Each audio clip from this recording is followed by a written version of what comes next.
Hello, and welcome into a Water Break Wednesday presented by Crown Royal. I'm Drew Dougherty with my good pal, John Harris. John, of course, is a team analyst. He's on the sidelines, prowling to and fro every time the Texans play a regular season, preseason, or postseason game. John, it's great to be with you. We just did this basically yesterday. We have a weekly podcast called In the Lab, which all of you ought to be listening to or watching on YouTube. But Johnny, how you doing, my friend? It's your time to shine. It is draft week.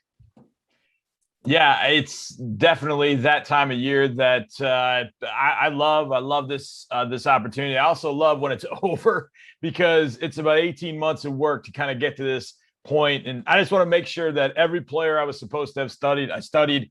I'm not surprised by anyone. I feel like I've got everyone taken care of, and away we go. So, and then, of course, most importantly, the 8 or 9 or 6 players the Texans end up with this weekend and how they're going to impact is going to be pretty cool. Yeah, you're alluding to something we're going to address in just a moment, but we want to remind all of you watching out there, send us a question. We want to hear from you. Let us also know where you're sending that question from, because in the past we've heard from Ireland, Brazil, England, Scotland, Mexico, all across the Caribbean. So we want to hear from you as well as all across the city of Houston and the great United States of America. But we start things off with Michael, and Michael has a fantastic question that you just sort of touched on, John. Will the Texans make a trade before tomorrow? That's an interesting before tomorrow caveat there at the end, but talk about trades in general, maybe in regards to Michael's question before tomorrow. Do you think there's a deal coming? I think there will be deals on draft day, sure. I don't know if it'll end up on Thursday exactly. I don't know if it'll end up on Friday. I think there will be some deals. I've said this for a while, and I think this is fairly common. I mean, I think it's out there about 2022.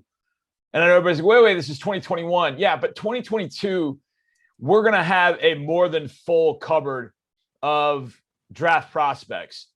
The number that usually is in the draft is somewhere between 1,600, 1,700. Now, only 259, 260 players actually drafted, but there are 1,700 or so on average each year available for the draft. This year, there are only about 675.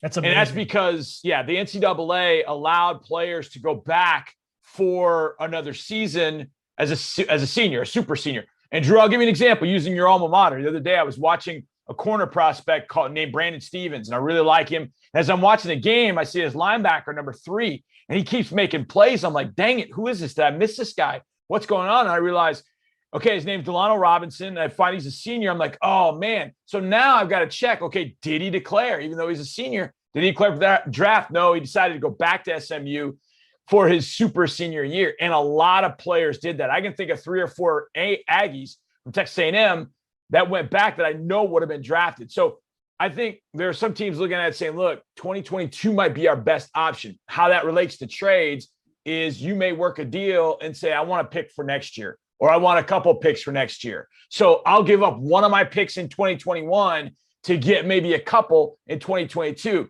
Also, the thought is our scouting staff will have a full complement, a full year to study these players on campus in a normal situation, hopefully, than they were the last couple of years. And that'll give you a little bit better opportunity to feel like the risk is mitigated for the players you go get. So will there be trades? Yes, I do think there will be trades. And I think there will be trades down such that the Texans can potentially go get some 2022 draft capital in addition to what they already have. And they will be fully stocked 1 through 8 that we know right now. Maybe they'll add a few more to that. Maybe not a first rounder, but maybe there's a second, third, fourth rounder, whatever the case might be, to get in 2022. It warms my heart that you brought up Delano Robinson. I call him the Mike Singletary of the Hilltop. So that's always nice to get some SMU football in there because it's few and far between. All right, we got lots of great questions. Here's a good one from Joshua. Will Deshaun Watson be traded? Listen, we can't talk much about Deshaun Watson, so we're just going to let what Cal McNair said earlier in the offseason stand, his official statement. So that's all we're going to get into as far as Deshaun Watson and trades and whatnot in his future. And then we're going to go to Chris on YouTube. Are the Texans going to focus on a wide receiver or an edge rusher first? And I know you've got a great answer to this, but I'm going to say Who says it's one of those either or scenarios? I don't know that there's any position other than maybe punter that's off limits in the draft. First of all, probably kicker too, but elsewhere, I think you could go just about every position. And if you think that guy is head and shoulders above whatever else is available at the time, Texans probably going to go with that guy, adding the BPA, the best player available, John. No doubt. And if it's a receiver, great. It's edge rusher, great. I still think they've got to be able to bolster their cover units. I know Terrence Mitchell came in, Desmond King came in, and those guys should be able to help that coverage stuff. Bradley Roby there. So you still have players back there. You've made additions back there. I don't know that it's much. I don't know that's enough at this point. You still got to find guys that can cover. I like Tremont Smith that they added in free agency as well. Tavere Thomas was a guy for the Browns, I think started a couple of games last year. So they've got some guys that are coming to compete. But I do think they've got to bolster that position at corner. And I know a lot of people say, well, hey, you lost Fuller and you lost Hopkins. If there's a position that I don't feel horrible about, it's wide receiver.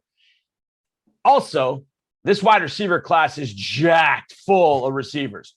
You can get a receiver in round 5 or 6 that in other years, maybe you could get in round 2 or 3. Wow. I mean, a guy like Jalen Camp from out of Georgia Tech, he's 235 pounds. He ran in the 4.4 range. He's a physical freak. What about getting him in the 5th or maybe even the 6th round to add to the group you already have? So from that perspective, I don't think you have to have a receiver at 67. If one of the guys you have a high grade on drops for some reason, or isn't selected, I should say drops, isn't selected, that might be something you do at 67. My guess is, though, this defense still needs some ammunition, and I think they'll be able to look at that. But, Drew, you said other than punter and kicker, there will be no pick, none, quarterback, running back, any of them, that really surprised me at number 67. The player might be a little bit of a surprise, right? But the position won't be a surprise at all because you could take any of them, and I wouldn't be surprised. No doubt.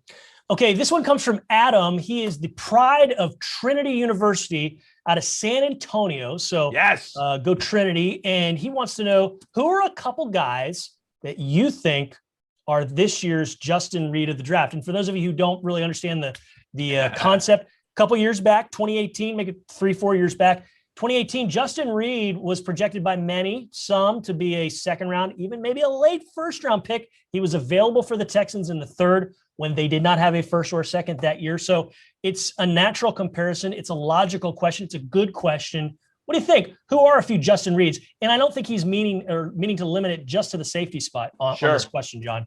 Well, I'm going to start, ironically, with the guy that as I wrote him up, I went, this is Justin Reed. And that's Javon Holland, the nickel/safety/corner from Oregon. Now, he opted out in 2020, but with the Pac-12 players, I really don't hold that against them because they were out and then they weren't coming back. And then, yeah, we're coming back. And then they played like 4 games. So I don't really hold that opt-out situation against them. Now, I have Holland in my top 30, but I have seen various mocks, drafts, etc., that have him out of the first round on into the second round. Some have him at the beginning of the 3rd. And again, going back to my defensive back thoughts earlier, the more players you have back there to bring to the party, the better. And Javon Holland is one heck of a player. He's about the same size as Justin Reed, plays about the same way that Justin did in college. He's probably a little bit more in the box than Justin was, but played a little bit of corner. So did Justin. We're number 8, played in Pac-12, same size, a lot of the same dimensions. They're almost kind of one and the same. But I think you could put both of them together in a secondary in one day in time, and I think you could be really, really excited about what you have in that group. The other one that is completely not Justin Reed, but I think is one of the top 15 football players. Just take football skill. I think he's one of those players. But because he's 5'7", because he plays in the slot, and because he had a bad hamstring injury in 2019 and that carried over to 2020, a lot of people have soured on Rondale Moore from Purdue. And I think we talked about receiver earlier, but Texans have a lot of different options at receiver, even Kiki QT inside, Randall Cobb inside. So you think, well, we don't, quote unquote, need Rondale Moore. There's a thought that Rondale Moore might play some running back. Well, I think about a player that got into the league back in 2016 who had some issues at one school, went to another, was drafted in the 5th round. He was part running back, part wide receiver, and now he might be the most dangerous weapon in the league, and that's Tyreek Hill. And I know people say, oh, you can't compare to Tyreek Hill. Yeah, you can. When you have a guy that has a 43-inch vertical, runs in the 4.3 range at 5'7", 180, squats 650 pounds, and when he has the ball in his hands, he's as dangerous as anybody in this class. But I could see him falling down the board because he's 5'7", 180. So teams like, I don't know what to do with him. I'll figure it out. Give him to me. I'll give him 5-6 carries a game, and then I'll go put him in the slot, and I'll let him burn people in the slot and let him go to work. He really, it's criminal when people say, oh, wide receiver next to his position, because he's not. He's more than that. He's a weapon X. You can utilize him in a lot of different places all over the field. I think Rondale Moore's got an opportunity. Now, I have him at 26, I think, in my Harris 100. I think he's worthy of being in the first round because he's that kind of football player. He's that kind of athlete. But teams are not really going to know what to do with him. And they're going to, we'll go with that receiver, or we'll go with that guy. And he'll just keep going down the board. And I think he's going to end up kind of falling into the DK Metcalf kind of situation. Really good college football player, incredibly elite traits, but teams are like, well, we're not sure. And then he falls all the way 64. Now you look at it and go, oh, we missed on DK Metcalf. I think teams are going to miss on Rondale Moore too. Okay, that's good stuff. All right, final question. We've got a limited amount of time, but it's a good one. We're keeping it local, keeping it to the 713 with a 281 or 832, whichever you want to choose. Who is your favorite Houston area prospect in this year's draft pool? That's from Jen. Favorite Houstonian, Houston area guy that's in the draft. Well, there's one that tugs at my heartstrings a little bit, and that's Peyton Turner, defensive tackle, defensive end, kind of a dual threat, inside-outside guy from the University of Houston. He went to Westside High School. My son went to high school for a couple of years. In fact, they were probably there at the same time and crossed over a little bit. And so I've got kind of a soft spot for him. And I spent a long time at Senior Bowl talking to his agent and just talking about what a great individual he is on the field, off the field. And I think 67 might be a great spot for a Westside High School, a University of Houston grad to step in and play for the Houston Texans. So I wouldn't be opposed to that whatsoever. So Peyton Turner is definitely at the top of my list for Houstonians. But I've also got a soft spot for Walker Little at Episcopal. I feel like his career at Stanford was shortchanged just because of a knee injury he had in early 2019, and then then opted out in 2020, which I thought was smart for him because he was still coming back from the injury. But I feel like he would have been a top 10 pick in this draft.